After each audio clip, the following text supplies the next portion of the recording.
Samajwadi party के प्रमुख अखिलेश यादव ने एक बार फिर सरकार पर बड़ा हमला बोला है।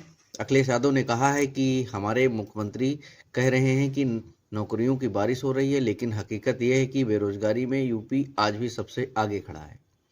उन्होंने दावा किया है कि देश में सबसे ज़्यादा माइग्रेंट लेबर अगर किसी राज्य में है तो वो है उत्तर प्रदेश, जो बताता है कि जमीन और रोजगार की स्थिति कितनी खराब है।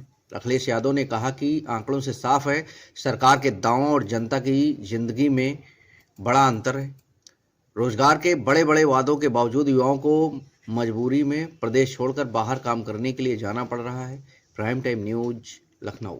फिर भी हम बेरोजगारी में सबसे आगे हैं। सबसे ज्यादा माइग्रेंट लेबर अगर कहीं यूपी के हैं। अब मान लीजिए 3.5 करोड़ यूपी के रुपया कहाँ पहुंच गए।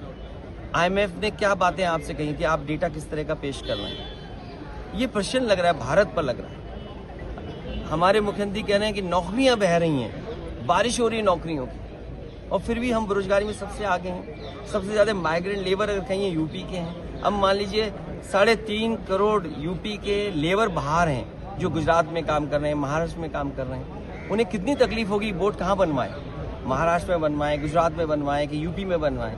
तो ये लोगों को परेशान करते हैं। नोटबंदी में इन्होंने परेशान किया, कोविड में इन्होंने परेशान किया, GST में इन्होंने परेशान किया।